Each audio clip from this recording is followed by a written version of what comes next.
Hello everyone, this is Varsha Bhati and welcome to my channel brilliant minds. तो आज की इस वीडियो में हम class 12 chapter number 9 structure query language का पार्ट 3 पढ़ रहे हैं। तो इस वीडियो में हमारा क्या था, जो हमारी प्रीवियस वीडियो थी उसमें हमने जो भी मैथमेटिक्स फंक्शंस थे वो सारे कवर कर लिए थे कि आपको अपने जो माई एसक्यूएल में है उसमें मैथमेटिक फंक्शन किस तरह से परफॉर्म करना है। अब पढ़ेंगे कि स्ट्रिंग फंक्शन क्या थे। ये सारे हमारे जो थे स्केलर फंक्शंस थे, क्योंकि हमारे सिर्फ एक रो पर ही काम करते हैं, इसमें मल्टीपल फंक्शंस नहीं थे। तो स्ट्रिंग फंक्शन भी हमारा क्या है, एक स्केलर फंक्शन ही है। तो स्ट्रिंग फंक्शन में क्या दिया है, string function can perform various operation on alphanumeric data which are stored in a table. They can be used to change the case, uppercase to lowercase and vice versa. Extract a substring, calculate the length of a string and so on. String function and their usage are shown in table 9.14. यानी कि जो string function है एक तो scalar function है और साथ ही साथ में वेरियस ऑपरेशन परफॉर्म करता है, जैसे कि जो अल्फा न्यूमेरिक डेटा है उसको ये स्टोर करता है। और अगर हम इसको केस को चेंज कर रहे हैं, यानी कि अगर उसे अपर केस से लोअर केस में लाना है या लोअर केस से अपर केस में लाना है तो वो भी हम कर सकते हैं, यानी कि कैपिटल को स्मॉल में, स्मॉल लेटर्स को कैपिटल में कन्वर्ट करना।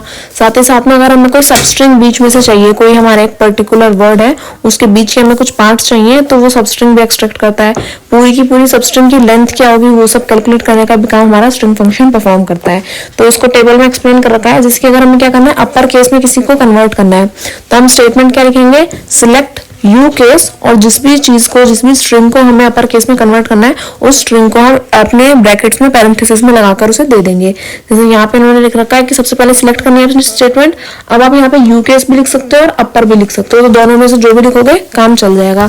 तो सिलेक्ट यू केस, और आपको इन्फॉर्मेटिक्स प्रैक्टिस को क्या करना है, कन्वर्ट करना है। तो आप देखोगे आपके आउटपुट में आपको क्या मिलेगा, आई जो है, मतलब यहाँ पे आई कैपिटल था पर बाकी सारी चीजें स्मॉल थी, तब ये पूरा का पूरा क्या हो गया, कैपिटल में कन्वर्ट हो गया।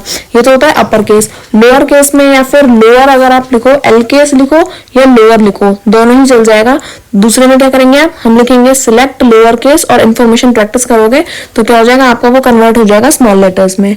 अगर आपको कोई सबस्ट्रिंग निकालनी है तो उसके लिए आप मिड का यूज कर सकते हो, सबस्ट्रिंग यूज कर सकते हो या सब एसटीआर, इन तीनों में से कोई भी चीज लिखोगे तो आपका जो फंक्शन है वो फॉर्म हो जाएगा। तो यहाँ पे उन्होंने मिड यूज किया है, आप सबस्ट्रिंग या फिर सब एसटीआर भी यूज कर सकते हो। सिलेक्ट मिड, और आपने जैसे इन्फॉर्मेटिक्स है उसका आपको कौन सा हिस्सा चाहिए तो आप वहां से क्या करते हो, अपना स्ट्रिंग की पोजीशन दे देते हो। जैसे हमें थर्ड नंबर से शुरू करना है, फोर्थ वैल्यू तक जाना है, तो इन्फॉर्मेटिक्स की जो थर्ड वैल्यू है वो क्या है, 1 2 3, यानी कि एफ जो है वो थर्ड पोजीशन पे है और थर्ड पोजीशन से फोर्थ पोजीशन तक जाना है, यानी कि FORM, यानी कि ये फॉर्म जो है वो पूरा का पूरा आपको क्या हो जाएगा, आंसर में आपको मिल जाएगा। तो किस पोजीशन से किस एंड तक जाना है वो इन्फॉर्मेशन भी आप यहाँ पे दे सकते हो। तो ये होता है मिड स्ट्रिंग को, किसी भी सब स्ट्रिंग को एक्सट्रैक्ट करने के लिए। लेंथ जब हमें निकालनी है स्ट्रिंग की तो हम लेंथ का यूज करेंगे, सिलेक्ट लेंथ, और आप उस पर्टिकुलर स्ट्रिंग को अपने ब्रैकेट में लिख दो तो पैरेंथेसिस में जो भी आपने लिखा होगा उसकी लेंथ कैलकुलेट होकर आ जाएगी। लेफ्ट, यहाँ पे क्या है, लेफ्ट का मतलब है कि आपने लेफ्ट से जितने भी स्ट्रिंग जो है, जैसे कि यहाँ पे हमने कंप्यूटर लिख रखा है और लिखा है 4, यानी कि लेफ्ट से हमें 4 लेटर्स उठाने हैं। तो COMP ये हमारे लेफ्ट के क्या है, 4 लेटर्स, तो वो यहाँ पे आ गया। अगर यहाँ पे 3 होता तो COM आता, 5 होता तो COMPU आता। तो इस तरह से क्या होता है, लेफ्ट स्ट्रिंग के ऑप्शंस जो है हमारे पास आएंगे। आपको सिर्फ स्टेटमेंट याद रखनी है, सिलेक्ट, आपका चाहे सिलेक्ट आप मिड कर रहे हो, सिलेक्ट राइट कर रहे हो, सिलेक्ट लेफ्ट कर रहे हो, यही आपको स्टेटमेंट लिखनी है। राइट स्ट्रिंग से हमारे जो राइट के नंबर है वो आएंगे।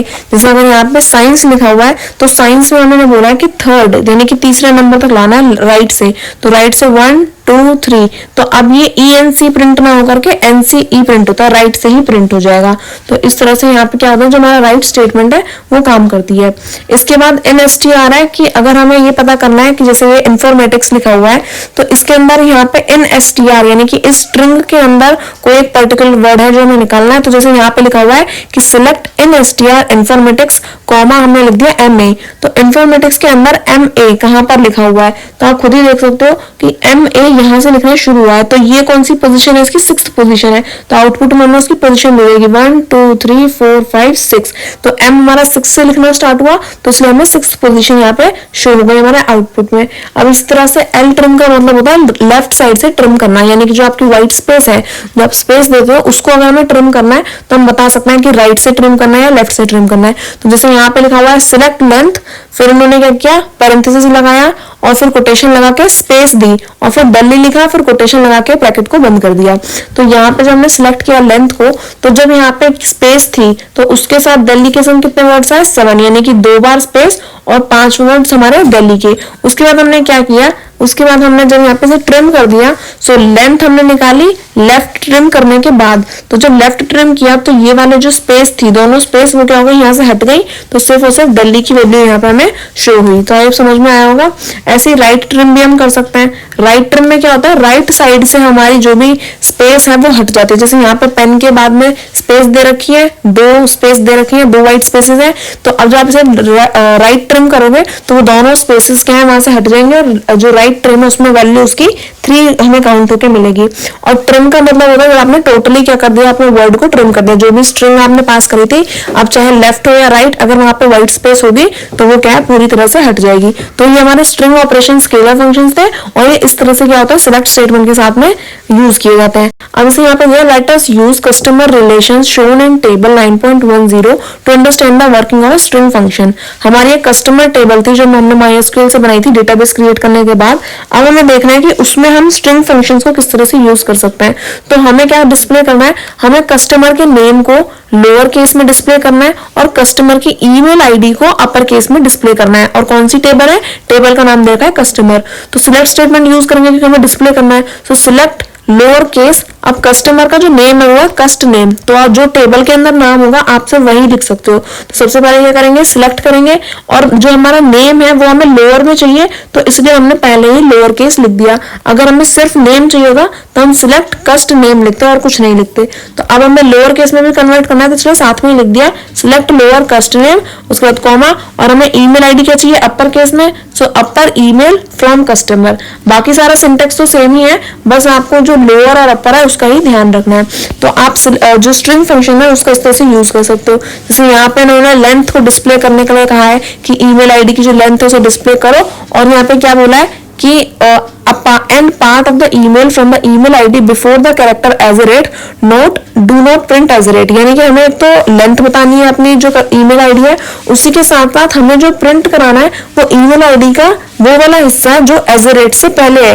एज ए रेट और एज ए रेट के बाद वाला हिस्सा हमें प्रिंट नहीं कराना। तो उसके लिए हम क्या करेंगे, स्टेटमेंट लेंगे। सबसे पहले ईमेल की लेंथ कैलकुलेट करने के लिए लेंथ फंक्शन यूज करते हैं। सो लेंथ हमने स्ट्रिंग के साथ कनेक्ट कर दिया। सो सिलेक्ट लेंथ ईमेल, और उसके बाद हमें क्या चाहिए, जो ईमेल है वो लेफ्ट साइड पर लिखी हुई है क्योंकि एज ए रेट के लेफ्ट साइड वाला पोर्शन हमें प्रिंट कराना है, उसके बाद वाला पोर्शन प्रिंट नहीं कराना। तो लेफ्ट ईमेल और इन स्टार हमें क्या कराना है उसको इन str यानी कि स्ट्रिंग के अंदर है। So email as a rate -1 from customer. तो इससे क्या होगा, जो हमारी एक तो लेंथ है हमारी ईमेल आईडी की वो कैलकुलेट होकर आ जाएगी, और उसके बाद क्या होगा, जो हमारी ईमेल हमने लिखी हुई है उसकी लेफ्ट साइड की जितनी भी ईमेल है वो प्रिंट होगी, और str जो हमारी स्ट्रिंग है, इन str का मतलब होता है कि हमारी स्ट्रिंग के अंदर वाला जो हिस्सा है जो एज ए रेट से पहले वाला है, एज ए रेट -1 लिखा हुआ है, तो एज ए रेट से पहले वाला सारा हिस्सा क्या हो जाएगा, प्रिंट हो जाएगा। तो इसलिए हमने यहाँ पे इसे इस तरीके से लिख लिया। तो आप समझ में आएगा। अब जो आउटपुट है उसमें क्या मिलेगा, एक तो लेंथ मिलेगी हमारी ईमेल की जो अक्सर सबकी सेम होती है, तो यहाँ पे 19 मिल गई। अब जो हमारी लेफ्ट ईमेल है, तो हमने लेफ्ट ईमेल जो पूरी ईमेल थी वो हमने देखी, और इन str में से हमने क्या देखा कि एज ए रेट से पहले वाले जितने भी सारे शब्द हैं वो प्रिंट होकर यहाँ पे हमें मिल गए।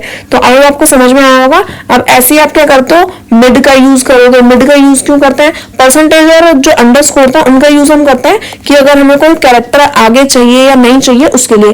परसेंटेज 0, 1 और मोर देन 1 कैरेक्टर को शो करेगा, और अंडरस्कोर एग्जैक्टली 1 कैरेक्टर को शो करेगा। अब यहाँ पे मिड का मतलब क्या होता है कि मिड नंबर आपको स्ट्रिंग के बीच में से कोई पर्टिकुलर वैल्यू चाहिए।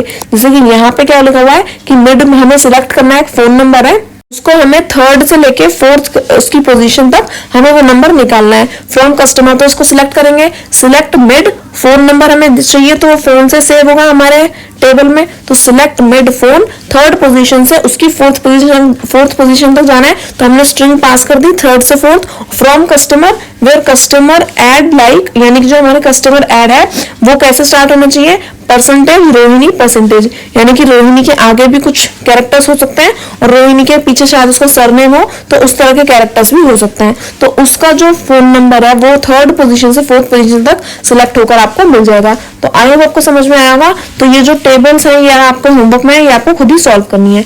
अब स्ट्रिंग के साथ साथ हमने डेट एंड टाइम फंक्शन भी देखे थे। तो डेट एंड टाइम फंक्शन क्या यूज होंगे, इसमें ये हमें करंटली डिस्प्ले करेगा कि करंट डेट क्या है, एग्जैक्ट एलिमेंट हमारा day, day name, month, month name और ईयर किस तरह से हमारे यूज हो रहे हैं। तो इन फंक्शंस को देखते हैं। सो डेट फंक्शन में हमारे कुछ फंक्शंस यूज होंगे, जैसे कि हमारा now, date, month, month name, year और डे। तो ये हमारे, और डे नेम, ये हमारे कुछ फंक्शंस यूज होने वाले हैं। तो नाउ क्या करेगा, अगर हम सिलेक्ट करते हैं नाउ, तो उसका मतलब है कि जो भी ईयर है और जो भी टाइम हो रहा है उस टाइम पर, तो वो हमें सिलेक्ट होकर मिल जाएगा। तो जैसे कि यहाँ पे हमारा पूरी की पूरी डेट ही आ गई 2019 7/11। तो ये क्या होगा, हमें यहाँ पे पूरा शो हुआ और उसके बाद जो टाइम है वो भी हमें क्या हुआ, करंटली शो हो गया। यानी कि ये रिटर्न करता है एक तो हमारे सिस्टम की डेट और हमारे उस सिस्टम के टाइम पर टाइम क्या हो रहा है, तो वो टाइम भी हमें मिलेगा। तो अब उसमें आवर्स, मिनट्स और सेकंड तीनों ही चीजें आती हैं। तो ये नाउ का है, नाउ का यानी कि डेट और टाइम अगर दोनों सिलेक्ट करना है तो हम सिलेक्ट करेंगे नाउ। डेट अगर सिलेक्ट करता है तो उसका मतलब सिर्फ और सिर्फ हमें उस टाइम की करंट डेट ही मिलेगी, टाइम नहीं मिलेगा। तो सिलेक्ट डेट नाउ, पर यहाँ पे इन्होंने क्या किया, सिलेक्ट डेट नाउ, यानी कि आज की डेट अगर निकालनी है तो सिलेक्ट डेट नाउ। तो यहाँ पे क्या होगा, 2019 7वां महीना और 11 तारीख, ये आपको क्या हो जाएगी, रिप्रेजेंट हो जाएगी। अब यहाँ पे मंथ है, तो मंथ अगर आप सिर्फ मंथ लिखोगे तो मंथ की डेट लिख कर आएगी कि पहला महीना है, दूसरा महीना है, तीसरा महीना है। तो सिलेक्ट मंथ नाउ, आज का जो भी महीना है वो सिलेक्ट करोगे तो आपको देखोगे कि आपके इस टेबल में क्या है, 7वां महीना दे रखा है, तो सिर्फ 7 प्रिंट होकर आ जाएगा। पर अगर आपको पता करना है कि मंथ नेम कौन सा है, तो उसके लिए आपको मंथ नेम भी सिलेक्ट करना पड़ेगा। सिलेक्ट मंथ नेम, और जो भी डेटा आपने वो यहाँ पे क्या करा दी, प्रिंट करा दी, आउटपुट में आपको आपका मंथ नेम मिल जाएगा। जैसे यहाँ पे क्या दे रखा है, 2003 11 और 28। तो 11वां महीना कौन सा होता है, नवंबर का। तो यहाँ पे मंथ नेम सिलेक्ट कर रखा था तो इसलिए आपको नवंबर देखने को मिला। पर अगर आप यहाँ पे इस तरह से ना लिखते और करते सिलेक्ट मंथ नेम नाउ, अगर नाउ करते तो आपकी जो नाउ में डेट थी वो थी 2019 7वां महीना। तो यहाँ पे 7वां महीना जो भी होता है उसका नेम जो है वो यहाँ पे आपको प्रिंट होकर आउटपुट में मिलता। तो ये आपको स्ट्रिंग MySQL में पास करके देखोगे तो आपको मिल जाएंगे कि किस तरह से आपको स्टेटमेंट्स लिखनी है और उनके आउटपुट आपको जनरेट होकर मिलेंगे। ईयर का मतलब है कि आपको ईयर रिप्रेजेंट होगा। डे से आपको जो या तो डेट रिप्रेजेंट होगी, जो भी उस पर्टिकुलर महीने की जो डेट है वो दिख जाएगी आपको। और डे अगर आपको नेम चाहिए कि उस तारीख पर नेम क्या था, तो आपको डे नेम वहां पे क्या करना पड़ेगा, सिलेक्ट के साथ में चूज करना पड़ेगा। अब जैसे यहाँ पे उन्होंने दे रखा है, let us use the employee table of car showroom database to illustrate the working of some of the data and time functions। यानी कि हमारी जो एम्प्लॉय टेबल थी जो हमने डेटाबेस से बनाई थी, अब हम क्या कर रहे हैं, उसका यूज कर रहे हैं ताकि हम क्या कर सके, जो भी हमारे एम्प्लॉयज ज्वाइन हुए हैं तो उनका डेट, टाइम और उनका वर्किंग, ये सारी चीजें हम निकाल सकें। तो सबसे पहले क्या है, सिलेक्ट करना है हमें डे, मंथ का नंबर और year of joining of all employees. सारे एम्प्लॉयज की हमें मंथ नंबर, डे और ईयर ऑफ ज्वाइनिंग निकालनी है अपनी टेबल से। तो हम क्या करेंगे, सिलेक्ट स्टेटमेंट का यूज करेंगे और सारी इंफॉर्मेशन हमारी हर बार क्या होती है, क्वेश्चन में ही होती है, तो वहीं से उठा लेंगे। तो सिलेक्ट डे, अब डे जो है, अब हमें कौन सा चाहिए, year of joining of the employee. तो हम नाउ और प्रीवियस डे इस तरह से नहीं लिख सकते, हमें डे ऑफ ज्वाइनिंग चाहिए। तो हम क्या करेंगे, डे ऑफ ज्वाइनिंग के लिए यहाँ पे DOJ लिख देंगे। तो इसलिए यहाँ पे लिखा हुआ है क्योंकि उन्होंने खुद ही हमसे क्वेश्चन में बोला है कि day, month number and year of the joining of employee. हमें जब उन्होंने ज्वाइन किया था वो डे, वो मंथ नंबर और ईयर चाहिए। पर अगर हम ये नहीं लिखेंगे तो जो नाउ वाली जो भी करंट पोजीशन, करंट डेट होगी और करंट मंथ होगा वो हमें मिल जाएगा, पर हमें वो नहीं चाहिए। तो इसलिए हम क्या करेंगे, डे ऑफ ज्वाइनिंग लगाएंगे। सो सिलेक्ट करेंगे, अब मैं क्या सिलेक्ट करेंगे, डे और डे ऑफ ज्वाइनिंग, फिर मंथ और उसका डे ऑफ ज्वाइनिंग और ईयर और जिस साल वो ज्वाइन हुआ था तो उसका day of joining from table का नाम क्या था, एम्प्लॉय। तो उसके बाद आपकी स्टेटमेंट जो है वो रन करेगी और आपका जो SQL है वो आपको पूरी की पूरी टेबल आपको शो करके दे देगा। सिलेक्ट स्टेटमेंट टेबल शो करके हमें प्रिजर्व करता है। अब यहाँ पे बी पार्ट क्या दिया है, बी में हमें दिया है, if the date of joining is not a Sunday then display it is following format Wednesday 26 November 1979। इस क्वेश्चन में बोला है कि अगर हमने क्या किया, अगर हमने डेट ऑफ ज्वाइनिंग हम लोग निकाल रहे हैं और अगर वो संडे नहीं है तो हमें किस फॉर्मेट में डिस्प्ले होना चाहिए। तो हमें सबसे पहले हमारा जो डे है वो शो हो, फिर जो डेट है वो शो हो, फिर जो मंथ है वो शो होना चाहिए, और जो ईयर है वो लास्ट में आना चाहिए। पर अगर संडे हो तो इस तरह से रिप्रेजेंट ना हो।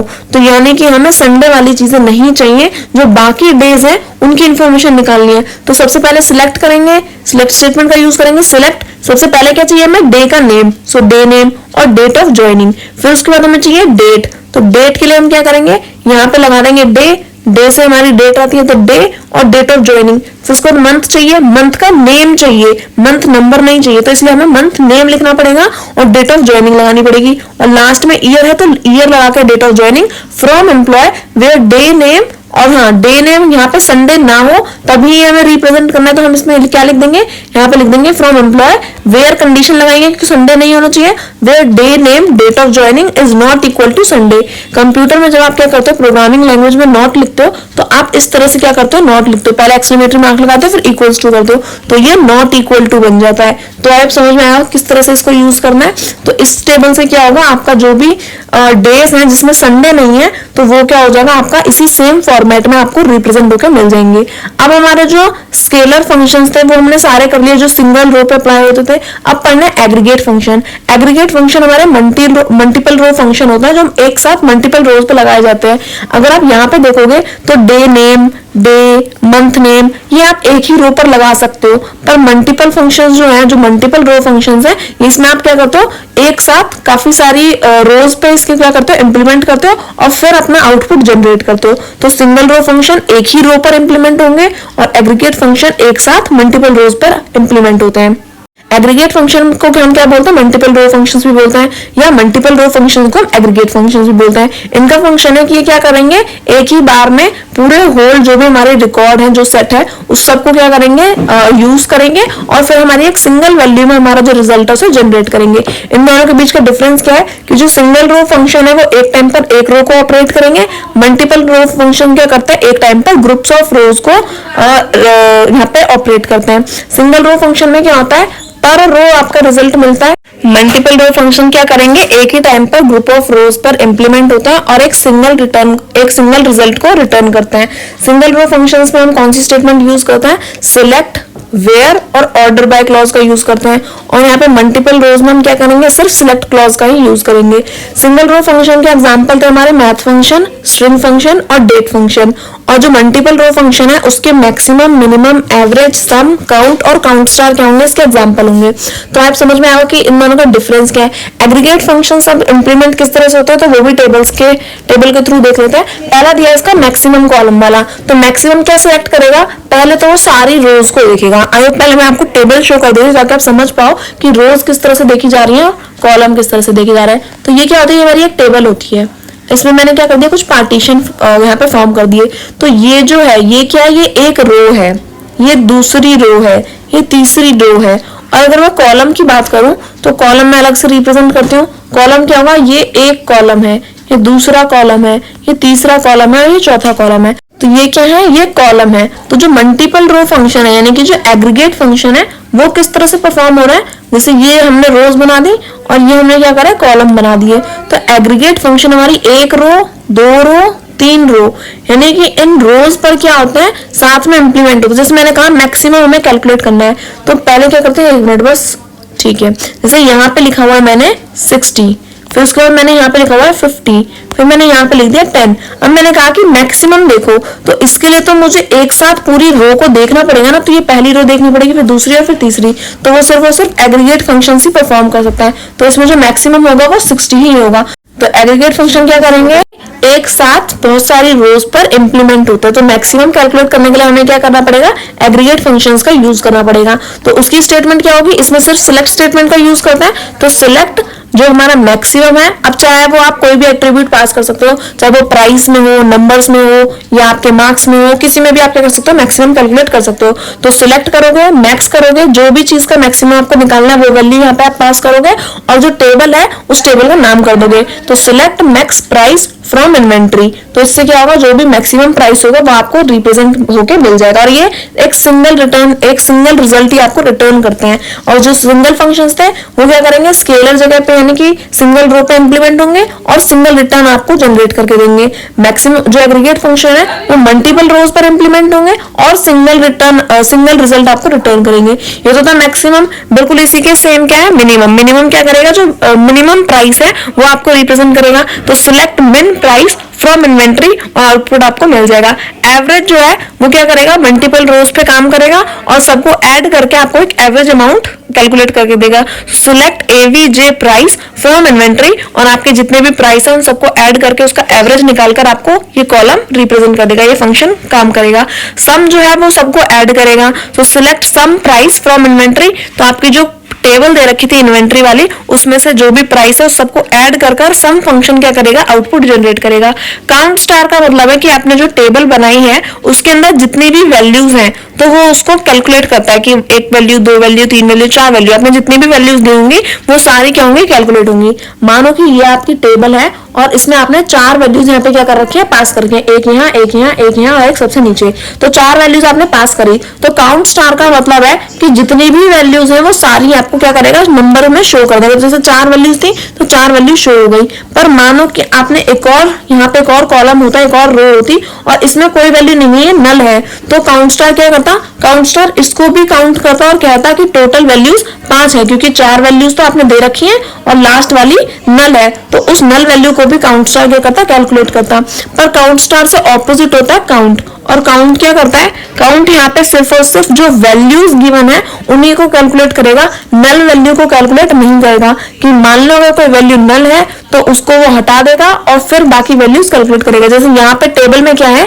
3 वैल्यूज है और एक नल है, तो मैंने काउंट स्टार लगाया तो 4 वैल्यू मुझे रिप्रेजेंट हुई। पर अगर मैं काउंट लगाती तो क्या होता, सिलेक्ट स्टार फ्रॉम मैनेजर, तो मैंने पहले टेबल देख ली, टेबल में मैंने देखा कि एक नल है, बाकी 3 वैल्यूज है, तो मैंने क्या किया, काउंट का यूज किया, सिलेक्ट काउंट, और जो भी नेम है, MEM नेम, तो वो मैंने क्या करे, रिप्रेजेंट करे फ्रॉम मैनेजर। तो नेम कितने थे, 1 2 3, तो काउंट नल वैल्यू को हटा देगा और जो वैल्यूज है सिर्फ उसी को रिप्रेजेंट करेगा।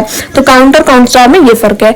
अब देख लेते हैं कि डिस्प्ले करना है total number of records from table inventory having model as VX1, यानी कि जिन भी जो हमारे पास मॉडल रखे हुए हैं इन्वेंट्री टेबल में से जिनका भी मॉडल नंबर क्या है, VX1 है, तो हमें क्या करना है, उनको रिप्रेजेंट करना है जितने भी हमारे रिकॉर्ड्स में नंबर है। तो अगर हमें टोटल रिकॉर्ड्स रिप्रेजेंट करना है तो हमें क्या करना पड़ेगा, काउंट स्टार का यूज करना पड़ेगा। So select count star from inventory where mode 1 is equal to VX1, यानी कि तो इससे क्या होगा, अगर आप टेबल को देखोगे तो आपको पता चलेगी कि काउंट स्टार का मतलब क्या है, टोटल वैल्यू, यानी कि आपकी टेबल में जितने भी, जहां पे मॉडल नंबर क्या लिखा होगा, VXI लिखा होगा, तो वहां पे जो काउंट स्टार है, जैसे कि अगर 2 जगह VXI मॉडल लिखा होगा तो काउंट स्टार क्या करेगा, उन दोनों को कैलकुलेट करेगा और आपको 2 नंबर जो है वो रिप्रेजेंट करके दे देगा। अब यहाँ पे दिया है कि display the total number of different type of models available from the table inventory, यानी कि जितने भी अलग अलग मॉडल्स हमारी इन्वेंट्री टेबल में प्रेजेंट हैं उन सबको हमें क्या करना है, डिस्प्ले करना है। तो यहाँ पे बोला है कि डिस्प्ले करना है हमें डिफरेंट टाइप ऑफ मॉडल्स, यानी कि हमें डुप्लीकेट या फिर जो रिपीटेटिव मॉडल्स है उनका यूज नहीं करना। तो रिपीटिशन को हटाने के लिए हम किसका यूज करते थे, डिस्टिंक्ट क्लॉज का यूज करते थे। तो डिस्टिंक्ट क्लॉज यहाँ पे भी यूज होगा। सिलेक्ट करेंगे, काउंट करेंगे डिस्टिंक्ट मोड में, जो डिस्टिंक्ट है वो रिपीटिशन नहीं करेगा और काउंट क्या करेगा, जो नंबर्स है उन्हें काउंट करके दे देगा। सो सिलेक्ट काउंट डिस्टिंक्ट, और डिस्टिंक्ट हमें चाहिए क्या, जो हमारा मोड 1 है, यानी कि जो हमारा मॉडल नंबर है वो हमें चाहिए। सो मोड 1 फ्रॉम इन्वेंट्री, तो इससे क्या होगा, जितने भी डिस्टिंक्ट वैल्यूज होंगी वो सारी हमारे पास आ जाएंगी। तो हमारी टेबल में जितने भी डिस्टिंक्ट मॉडल थे वो कितने थे, 6 डिस्टिंक्ट मॉडल थे, तो उनका नंबर हमें रिप्रेजेंट होकर मिल जाएगा। अब इसी तरह से यहाँ पे क्या किया उन्होंने, एवरेज प्राइस निकाला है। तो एवरेज प्राइस निकालने के लिए आप क्या करोगे, AVG का यूज करोगे। Select AVG price from inventory where model 1 is equal to LXI, तो उससे क्या होगा, जहां पे भी मॉडल नंबर LXI होगा वहां से क्या होगा, उसका प्राइस जितने भी मॉडल्स LXI के थे उन सब का प्राइस ऐड होकर आपको एवरेज प्राइस मिल जाएगा। तो ये होता है हमारे कि हम फंक्शंस किस तरह से यूज कर रहे हैं। अब हमने जो स्केलर फंक्शंस थे वो भी यूज कर लिए, जो एग्रीगेट फंक्शंस थे वो भी यूज कर लिए। अब हमारा group by clause in SQL क्या होता है, यानी कि अगर हमें जो टेबल दे रखी है उसको हमें ग्रुप में जनरेट करना है। अभी हमने पहले पढ़ा था डिसेंडिंग और असेंडिंग ऑर्डर, इसी के साथ हमारे पास क्या है, ग्रुप बाय क्लॉज भी है। तो इसका यूज कैसे करेंगे, तो इसे भी पढ़ेंगे। अब हम ग्रुप बाय क्लॉज का यूज करेंगे, इसे पढ़ते हैं। At times we need to fetch a group of rows on the basis of common values in a column. This can be done using a group by clause. It groups the rows together that contain the same value in a specified column. We can use the aggregate function count, max, min, average and sum to work on the grouped values. Having clause in SQL to use to specify condition on the rows with group by columns with group by clause. Consider a sale table. अच्छा ठीक है, इसमें हमें क्या बताया गया है, इसमें बताया गया है कि अगर हमें क्या करना है, अगर हमें ग्रुप ऑफ रोज दे रखी हैं और उसमें हमें क्या करना है, उसमें हमें कुछ कॉमन वैल्यूज, जैसे कि आपको बहुत सारी रोज दे रखी हैं और उसमें कई जगह पे क्या होता है, आपकी वैल्यूज रिपीट हो जाती हैं, आपको कुछ सेम वैल्यूज, कुछ कॉमन वैल्यूज देखने को मिलेंगी। तो जो ग्रुप बाय क्लॉज है वो क्या करेगा, वो जो हमारी सेम वैल्यूज है, जो कॉमन वैल्यूज है, उन सबको क्या करता है, एक रो में साथ में लाता है और उसकी जो भी वैल्यूज है उसको स्पेसिफाई करता है। अब इससे क्या समझ में आया, इससे समझ में आया जो एग्रीगेट फंक्शंस थे, जैसे मैं आपको समझाऊं यहाँ पर, तो बस एक मिनट का कलर चेंज करते हैं। देखो यहाँ पे क्या बोला है कि जो हमारा ग्रुप बाय फंक्शन है, एक मिनट इसकी थिकनेस कम करते हैं। ये जो हमारा ग्रुप बाय फंक्शन है वो क्या करता है, ये ग्रुप बाय फंक्शन हमारा क्या करेगा, एग्रीगेट फंक्शंस की तरह है। यानी कि हम ऐसा कह सकते हैं कि ये जो हमारे इस तरह के फंक्शन है, काउंट, मैक्सिमम, मिनिमम, एवरेज, सम, इन सबको क्या करता है, जैसे एक टेबल है उसमें से सेम वैल्यूज को, जो कॉमन वैल्यूज है उन सबको कलेक्ट करेगा और उन सब की वैल्यूज को साथ में कर देगा।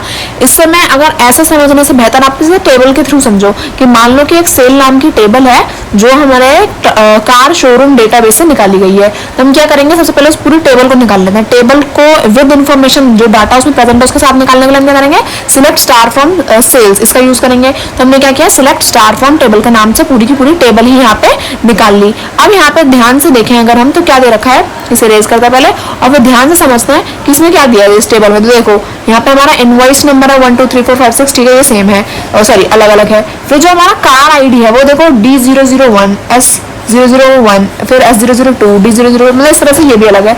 कस्टमर आईडी देखो पर, कस्टमर आईडी में C0001 फिर C0001, यहाँ पे ये सेम है, और उसी के साथ साथ C000, एक मिनट, C0002 और C002, यहाँ पे क्या है, ये यहाँ पे रिपीट हो रहा था। हम ऐसा कह सकते हैं कि जो भी वैल्यूज जब क्या होती है यहाँ पे रिपीट होती हैं। तो देखो अब इसका डेटा भी है, इसका डेटा भी है, C02 की वैल्यूज भी है, C0002 की वैल्यूज भी है। तो ये कस्टमर आईडी तो सेम है पर इनका डेटा अलग अलग है। तो यहाँ पे हम क्या करते हैं, ग्रुप बाय का यूज करते हैं। ग्रुप बाय से क्या होता है कि जो सारी इन्फॉर्मेशन है वो एक जगह इकट्ठा हो जाएगी। इसका यूज हम इस क्वेश्चन से ज्यादा बेहतर तरीके से समझ पाएंगे। जैसे यहाँ पे दिया है कि display the number of car purchased by each customer from the sale table, यानी कि हमें क्या करना है, जितनी भी कार्स हमारे कस्टमर्स ने खरीदी है तो क्या करो, उस सब की हमें डिटेल देनी है कि हमारे कितने कस्टमर्स ने कितनी कार्स खरीदी हैं। तो यहाँ पे क्या है, जो हमारा कस्टमर आईडी है, जैसे यहाँ पे देखोगे तो C0001 और C0001 सेम ही है, यानी कि कस्टमर भी सेम है क्योंकि कस्टमर आईडी सेम है। तो अब यहाँ पे दो बार डेटा ना आकर वो क्या आएगा, आपने देख लिया कि हमने ग्रुप बाय अगर क्लॉज यूज करा होगा तो वो क्या करेगा, इसको इन्फॉर्मेशन को एक जगह इकट्ठा करेगा और देखेगा ये तो एक ही इंसान है तो इसने दो बार कार खरीदी है। तो इस तरह से क्या करेगा, ये C001 की जगह पे लिख देगा, C0001 की जगह पे लिख देगा कि नंबर ऑफ कार्स कितनी है, 2। सिमिलरली C0002 के पास भी कितनी कार्स है, 2। C0003 के पास कितनी कार्स है, 1। C0004 के पास कितनी कार्स है, 1। तो यहाँ पे जब हमने ग्रुप बाय क्लॉज यूज किया तो क्या हुआ, जो सेम इंफॉर्मेशन थी, जो सेम डेटा था वो यहाँ पे क्या हो गया, हमारी एक ही जगह पे आके स्टोर हो गया। जैसे C0001 का डेटा सेम था तो इसलिए उसका जो डेटा 2 था, यानी कि एक जगह एक कार दूसरी जगह दूसरी कार, तो उन दोनों को क्या हो गया, स्टोर करके इसने एक ही जगह रिप्रेजेंट किया। स्टेटमेंट क्या होगी, सिलेक्ट करेंगे कस्टमर आईडी, क्योंकि कस्टमर आईडी से ये पता चलेगा कितनी कार्स खरीदी गई हैं। तो यहाँ पे select customer ID, count star, जितनी भी कार खरीदी गई हैं, इसलिए हमने क्या किया, काउंट स्टार का यूज किया, सारी इन्फॉर्मेशन। सो काउंट स्टार में हमें चाहिए क्या, नंबर ऑफ कार्स जितनी परचेज हुई हैं। So number of cars from sales group by customer ID. अब हमें बताना पड़ेगा कि किसके अकॉर्डिंग हमें क्या करना है, ग्रुप बाय करना है, यानी कि कस्टमर आईडी के अकॉर्डिंग हमें चीजें कलेक्ट करनी है, या फिर मान लो कस्टमर नंबर के अकॉर्डिंग हमें चीजें कलेक्ट करनी है, या मान लो इनवॉइस नंबर के अकॉर्डिंग हमें चीजें कलेक्ट करके देनी है। तो इस तरह से आप कलेक्ट करके दोगे। तो यहाँ पे हमने कस्टमर आईडी दिया था तो उसने क्या किया, कस्टमर आईडी में से इसके दो कस्टमर आईडी थी, यानी कि C0001 दो बार लिखा हुआ था, तो इसने क्या किया, उसको कलेक्ट कर लिया, तो इसलिए हमने इसका यूज किया। अब क्या स्टेटमेंट एक बार दोबारा पढ़ते हैं, select customer ID count star number of cars from sale group by customer ID. तो ये आई आपको समझ में आएगा। दूसरा क्या रखा है, यहाँ पे हमें डिस्प्ले करनी है कस्टमर आईडी और number of car purchased if customer purchase more than 1 car from the sale table, यानी कि हमें उन कस्टमर्स को डिस्प्ले करना है जिन्होंने क्या किया, कार को एक से ज्यादा बार परचेज किया है। तो अब ये भी पता करने के लिए हम क्या करेंगे, ग्रुप बाय स्टेटमेंट का यूज करेंगे, ग्रुप बाय क्लॉज का यूज करेंगे, क्योंकि वो क्या करेगा, एक ही बंदे की इन्फॉर्मेशन को कलेक्ट कर लेगा, तो उससे हमें आसानी होगी, हम ये समझ पाएंगे कि एक इंसान ने एक से ज्यादा बार कार खरीदी है या नहीं। तो इसने क्या किया, कस्टमर आईडी से हम इसे ग्रुप बाय करेंगे। तो select customer ID count star from sale group by customer ID having count star greater than 1, यानी कि अगर हमारा काउंट स्टार एक से ज्यादा है तो ही क्या हो, हमें डिस्प्ले हो, ये हमें क्वेश्चन में बोल दिया है, तो इसलिए हमने यहाँ पे ये स्टेटमेंट यूज करी। थर्ड क्या दिया है, डिस्प्ले करना है number of people in each category of payment mode from the table sale, यानी कि हम ऐसा कह सकते हैं कि जो हमारी सेल टेबल है उसमें से हमें यह करना है उन जो जितने भी लोगों ने कार्स खरीदी हैं तो उनका सबका क्या है, कैटेगरी है। जैसे आप टेबल को देखोगे तो आपको दिखेगा यहाँ पे कैटेगरी है कि पेमेंट की मोड क्या है, क्रेडिट कार्ड है, ऑनलाइन है, चेक है, बैंक फाइनेंस है, तो क्या क्या हमारे पेमेंट मोड है वो हमें यहाँ पे शो करना है। तो उसके लिए हम क्या करेंगे, पेमेंट मोड को ऑर्डर बाय करेंगे, पेमेंट मोड से सॉरी जो ग्रुप बाय क्लॉज है उसको हम पेमेंट मोड से क्या कर देंगे, यहाँ पे कर देंगे, मतलब पेमेंट मोड को चेक करेंगे कि सेम अगर हमारा कस्टमर ने मान लो 3 कस्टमर ने चेक का यूज किया या 2 कस्टमर्स ने, जैसे यहाँ पे दे रखा है कि एक कस्टमर ने चेक का यूज किया, मान लो कि 2 कस्टमर्स ने चेक का यूज किया होता, तो क्या करता, वो चेक को जो आपके पेमेंट मोड है उन सबको क्या करता, टुगेदर लाता, साथ में कलेक्ट करता, गैदर करता और उसके बाद इन्फॉर्मेशन निकालता। तो यहाँ पे हमने क्या किया, पेमेंट मोड चाहिए तो ग्रुप बाय हमने किससे किया, पेमेंट मोड से। पहले हमें क्या चाहिए था, हमें कस्टमर आईडी के अकॉर्डिंग हमें ग्रुप बाय करना था, तो कस्टमर आईडी के अकॉर्डिंग किया। यहाँ पे स्टेटमेंट क्या होगी, select payment mode count payment mode. अब हम यहाँ पे काउंट स्टार नहीं लगा रहे हैं, काउंट स्टार का मतलब क्या हो जाएगा कि अगर नल वैल्यू भी है तो भी वो कलेक्ट हो जाएगी, सॉरी सिलेक्ट हो जाएगी, पर अगर नल वैल्यू है तो यानी कि कोई भी पेमेंट मोड जो है सिलेक्ट ही नहीं किया गया, पर हमें तो पेमेंट मोड चाहिए, तो इसलिए हम क्या करेंगे, काउंट स्टार का यूज ना करके हम काउंट पेमेंट मोड लगा देंगे ताकि सारे पेमेंट मोड ही सिर्फ काउंट हो। तो क्या करेंगे, select payment mode count payment mode from sale, sale क्या है, टेबल का नाम, so from sale group by, group by हम किसके अकॉर्डिंग कर रहे हैं, हमने पेमेंट मोड के अकॉर्डिंग कर रहे हैं, और ऑर्डर बाय पेमेंट मोड, यानी कि अब हमने क्या किया, अब हमने पूरी स्टेटमेंट लिख दी है। अब जो भी हमारी पेमेंट मोड है वो सारी सिलेक्ट हो जाएंगी, काउंट की जगह पे नल वैल्यूज कैलकुलेट नहीं होंगी, तो इससे क्या होगा, हमारे जितने भी पेमेंट मोड हैं जिसमें भी पेमेंट की गई है सिर्फ वही हमें शो होगी।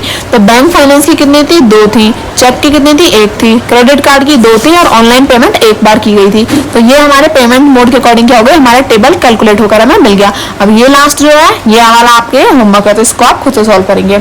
अब ऑपरेशन देख लेते हैं हमारे रिलेशन के, कि जो हमारी टेबल है जो MySQL है, अब इसमें एक टेबल थी, ठीक है, अगर मान लो 2 टेबल्स को कनेक्ट करने के लिए आ जाए तो, या मान लो कि आपकी एक इन्फॉर्मेशन एक टेबल में है, दूसरी इन्फॉर्मेशन दूसरे टेबल में है और उसमें कुछ चीजें कॉमन है और आपको दोनों टेबल की जरूरत है, तो आप उनको ज्वाइन कैसे करोगे। तो यहाँ पे ऑपरेशंस किस तरह से परफॉर्म होंगे वो भी चीजें देख लेते हैं। तो अब यहाँ पे रिलेशंस देखते हैं, जैसे कि अब यहाँ पे रिलेशंस दिए कौन कौन से हुए हैं, तो पहले उन्हें पढ़ेंगे और फिर उनकी स्टेटमेंट्स देखेंगे।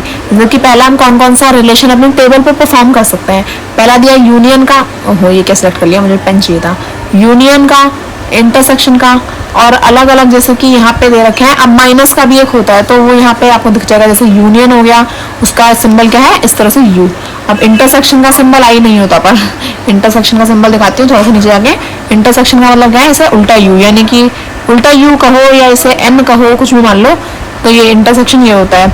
माइनस क्या होता है कि एक पर्टिकुलर, जैसे आपने सेट्स देखे होंगे, जब आपने वेन डायग्राम अगर कभी देखा होगा तो आपको पता चल जाएगी, जैसे ये ए है ये बी है, तो इसमें से सिर्फ अगर मुझे सिर्फ ये ए वाला हिस्सा चाहिए, यानी कि सिर्फ ये हिस्सा, तो मैं क्या कहना चाहती हूँ, मैं कहना चाहती हूँ कि बी में से ये यानी कि ए माइनस बी, अगर आप ए वाले पार्ट में से क्या करो, बी को माइनस कर दो, और ये मैंने दोनों पेन सेम कर दिए इसलिए समझ नहीं आ रहा, देखो बस 1 मिनट, ठीक है। जैसे ये है, अब इसका अगर मैं कलर चेंज कर दूं तो आपको देख पाओगे, और ये 1 मिनट, ब्लू नहीं दूसरा कलर लेंगे। जैसे अगर मैंने अब यहाँ पे क्या कर दिया, ये बी वाला हिस्सा, तो अगर मैं ए में से बी को माइनस कर दूं तो क्या मिलेगा मुझे, सिर्फ और सिर्फ ए वाला हिस्सा मिलेगा जो प्योर ए है, उसमें बी का कोई भी जुगाड़ नहीं है। तो तब क्या होता है, हम माइनस करते हैं। तो आप समझ में आया होगा, इसे इरेज करते हैं और फिर आगे पढ़ेंगे। देखो ये तो होता है माइनस, और उसके बाद हमें एक कार्टेशियन प्रोडक्ट पढ़ना है। उसके बाद यहाँ पे थोड़ा सा इन कार्टेशियन प्रोडक्ट की जो टेबल है उनको यूज कैसे करेंगे, और सिर्फ वही चीज चलती रहेगी, उसके बाद चैप्टर खत्म हो जाएगा। तो फटाफट से हम रिलेशंस को पढ़ लेते हैं। पहला क्या था हमारा, पहला था हमारा यूनियन रिलेशन। तो देखो यूनियन में क्या होगा, इसे इरेज करेंगे पहले। तो सबसे पहले यूनियन में क्या होता है कि आप दो टेबल्स को ज्वाइन कर रहे हो। तो यूनियन हम किस तरह से यूज करेंगे, अगर आपके पास मैथ्स है तो आपको पता होगा 11th क्लास में सेट्स आ जाते हैं, तो उसमें वेन डायग्राम आप सबने पढ़ा होगा, तो उसमें भी यूनियन आता है। तो यूनियन में क्या है, जैसे दो टेबल है, टेबल ए हो गई और दूसरी टेबल बी हो गई। अब इन दोनों को हमें क्या करना है, ज्वाइन करना है। तो हम क्या करेंगे, यूनियन का यूज करेंगे। जैसे कि एक टेबल हो गई हमारी म्यूजिक टेबल, दूसरी टेबल हो गई हमारी डांस वाली टेबल। तो डांस के अंदर जितनी भी डाटा है वो ठीक है, म्यूजिक के अंदर जितना भी डाटा है वो भी ठीक है। अब इन दोनों को जब हमें ज्वाइन करना है, इन दोनों टेबल्स को, तो हम क्या करेंगे, हम यूज करेंगे ज्वाइन का, सॉरी हम यूज करेंगे यूनियन का। और यूनियन क्या करेगा, इन दोनों टेबल्स को ज्वाइन कर देगा। तो देखते हैं किस तरह से यूज हो रहा है। जैसे कि यहाँ पे ये है, अब डांस यूनियन म्यूजिक। तो इससे क्या हुआ, देखो डांस में क्या था, 1 से लेकर 4 तक रोल नंबर थे, उनके नाम थे, क्लास था। म्यूजिक में क्या था, 1 से लेकर 5 तक रोल नंबर थे, उनके नाम थे, उनकी क्लास थी। तो यहाँ पे हमने देखा कि 1 से लेकर 4 तक तो बच्चे ये आ गए, और जो बच्चे यहाँ पे क्या है, अलग है। जैसे कि अगर मैं आपको दिखाऊं, एक मिनट बस, यहाँ पे अगर हम देखें 1 रोल नंबर पे यहाँ पे क्या है, आस्था है, और यहाँ पे 1 रोल नंबर पे क्या है, महक है। और फिर उसके बाद हम देखें 2 पे क्या है, माहिरा, 2 पे यहाँ पे माहिरा है, तो ये तो कॉमन है, तो ये तो सेम चल जाएगा।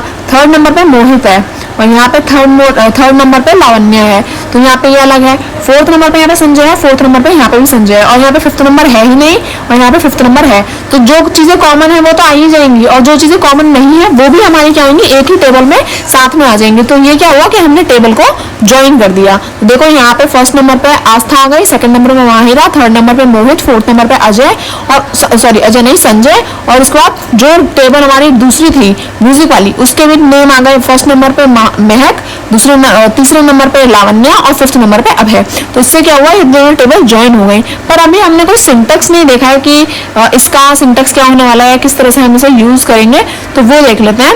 अब पहले इंटरसेक्शन पढ़ लेते, फिर इसका सिंटेक्स देखेंगे। इंटरसेक्शन में क्या है कि दोनों की कॉमन चीजें, कि अभी क्या था, ये टेबल थी ए, ये टेबल ये वाली थी डांस वाली, ये वाली थी म्यूजिक वाली। जब हमने यूनियन किया यानी कि ज्वाइन किया, तो चाहे चीज कॉमन है इसमें और इसमें या फिर नहीं, हमने क्या किया, बस दोनों को ज्वाइन कर दिया, टोटल चीजें सारी लिख दी। पर इंटरसेक्शन में उल्टा है। इंटरसेक्शन में क्या होगी, दोनों की जो कॉमन चीजें हैं, यानी कि हम ऐसा कह सकते हैं कि जैसे मान लो ये हमारी डांस वाली टेबल थी और ये हमारी म्यूजिक वाली टेबल थी, और इसमें जो चीजें कॉमन थी और जो इसमें कॉमन था, यानी कि जैसे मान लो रोल नंबर 1 दोनों में कॉमन है, ये भी महक हो, ये भी महक हो, और रोल नंबर 3 और रोल नंबर 3 इसमें भी कॉमन हो, ये लावण्य हो, ये भी लावण्य हो। तो क्या होगा, जो चीजें कॉमन है सिर्फ वही क्या होगा, हमारे रिजल्ट में आएगा। अगर कुछ कॉमन नहीं है तो हमारे रिजल्ट में हमें शो नहीं होगा। अब ये मैं कैसे बोल सकती हूँ, जैसे यहाँ देखेंगे हम रोल नंबर 2 और 4 सिर्फ यही क्या थे, इन दोनों में कॉमन थे। अगर मैं शो भी करूँ तो 2 पे क्या था हमारा, 2 पे था हमारा माहिरा, यहाँ पे भी 2 पे क्या है हमारा, माहिरा है। और अगर हम बात करें 4 पे संजय, तो यहाँ पे भी 4 पे क्या है, एक मिनट, 4 पे क्या है, यहाँ पे भी संजय है। और बाकी इनमें कुछ भी कॉमन नहीं है। 1st पे आस्था है, यहाँ पे नहीं है। 3rd पे यहाँ पे मोहित है, यहाँ पे 3rd पे लावण्य है, और 5th यहाँ पे है, 5th यहाँ पे है ही नहीं। तो कॉमन तो सिर्फ यही दो चीजें हुई, 2 और 4 रोल नंबर। तो इसमें क्या होगा, सिर्फ और सिर्फ जो हमारा इंटरसेक्शन वाली टेबल है उसमें सिर्फ और सिर्फ 2 और 4 रोल नंबर ही क्या होंगे, उसी का डेटा क्या है जो वो प्रिंट होकर आएगा। तो ये हुआ इंटरसेक्शन। इंटरसेक्शन यानी कि कॉमन चीजें। माइनस का मतलब क्या है, माइनस का मतलब है कि हम सिर्फ एक ही टेबल का इंफॉर्मेशन चाहते हैं और उसमें दूसरी टेबल का कोई भी योगदान नहीं होना चाहिए। जैसे यहाँ पे दे रखा है कि एक तो टेबल है म्यूजिक, दूसरी टेबल है डांस। अब यहाँ पे अगर हम देखें तो ये म्यूजिक और डांस का क्या है, कॉम्बिनेशन। मान लो कि कुछ बच्चों को म्यूजिक करना पसंद है और कुछ बच्चों को क्या है, डांस करना पसंद है, पर मैंने कुछ बच्चों को डाल दिया इसके बीच में। तो वो बच्चे कौन से होंगे, यानी कि अब देखो इसका म्यूजिक का भी हिस्सा आ रहा है, इनका डांस का भी हिस्सा आ रहा है, यानी कि ये वो बच्चे हैं जो म्यूजिक और डांस दोनों कर लेते हैं।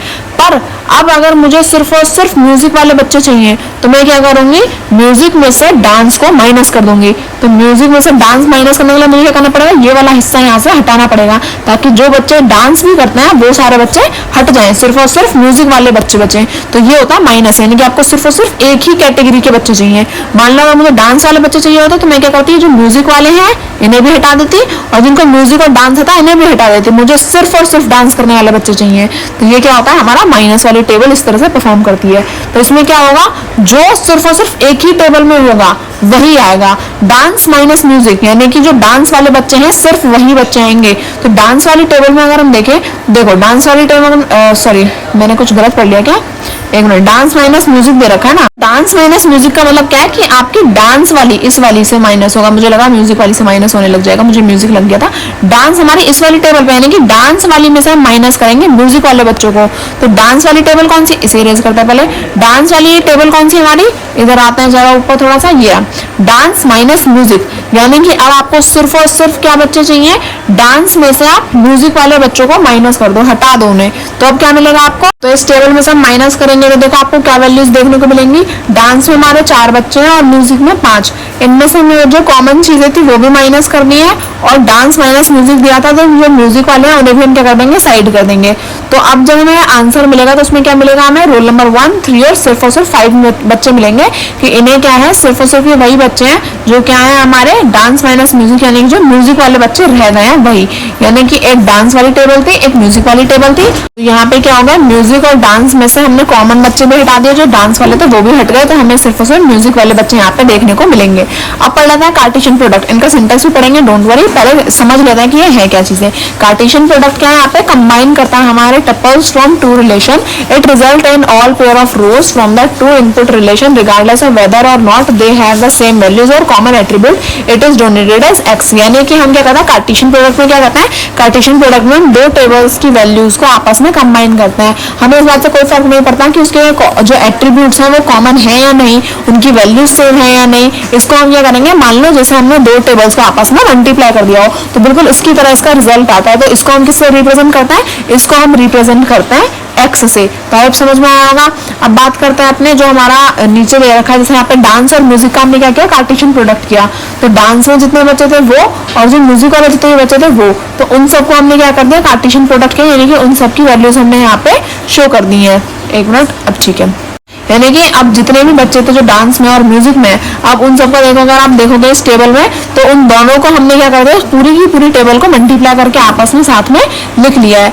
अब इनका सिंटेक्स पहले पढ़ लेते हैं और फिर उसके नीचे वाले जो रिलेशन है उन्हें पढ़ेंगे।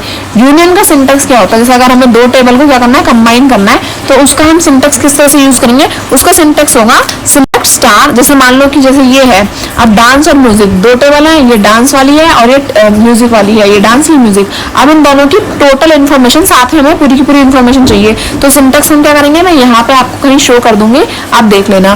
तो इसका सिंटेक्स क्या होगा, इसका सिंटेक्स होगा select star from dance union select from music. यानी कि हम ऐसा कह सकते हैं कि जो सिलेक्ट स्टार फ्रॉम डांस, यानी कि हम क्या किया, हमने सारी इन्फॉर्मेशन कलेक्ट करी डांस से, अब क्या करना चाहते हैं, यूनियन करना चाहते हैं। तो यूनियन लिखेंगे, select star from dance union, फिर अपनी जो दूसरी टेबल है उसकी इन्फॉर्मेशन डालेंगे, यानी कि सिलेक्ट स्टार फ्रॉम म्यूजिक। अब हमने दोनों टेबल्स की क्या कर दी, इन्फॉर्मेशन डाल दी, तो अब ये जो टेबल है ये क्या हो जाएंगी, कंबाइन होकर हमें इसका रिजल्ट मिल जाएगा। तो select star from dance union select star from music. तो उसके बाद क्या होगा, पूरी की पूरी टेबल हमारी क्या हो जाएगी, साथ में कंबाइन होकर हमें मिल जाएगी, जैसे यहाँ पे ये आउटपुट मिल रखा है। अब बात करें इंटरसेक्शन की, तो इंटरसेक्शन का भी मैं आपको यहाँ पे कहीं आपको फोटो शो हो जाएगी, या तो इधर शो हो जाएगी, इधर शो हो जाएगी, किधर भी आपको फोटो शो हो जाएगी। इंटरसेक्शन का जो सिंटेक्स है वो क्या होगा, वो होगा select star from music where music dot name in select dance dot name from dance। अब मैंने ये क्या बोल दिया, इसका मतलब है कि जैसे मुझे कॉमन चीज चाहिए ना दोनों में, तो मैंने क्या किया, मैंने सबसे पहले तो सिलेक्ट स्टार, मैंने सारी इंफॉर्मेशन ली म्यूजिक से, तो सिलेक्ट स्टार फ्रॉम म्यूजिक। अब वेयर, अब मुझे कॉमन चीज चाहिए, तो कॉमन क्या है, कॉमन इनके नेम होने चाहिए, या कॉमन इनका रोल नंबर होना चाहिए, कोई भी चीज क्या होनी चाहिए, कॉमन होनी चाहिए। तो मैंने यहाँ पे इस वक्त नेम ले लिया, तो मैं नेम के अकॉर्डिंग कॉमन चीजें जो जिन बच्चों के नाम सेम है उन कॉमन बच्चों को लेना चाहती हूँ। तो मैं क्या करूंगी, मैं लिखूंगी select star from music where music dot name, यानी कि मैं म्यूजिक टेबल में से नेम की बात कर रही हूँ। Select star from music where music dot name.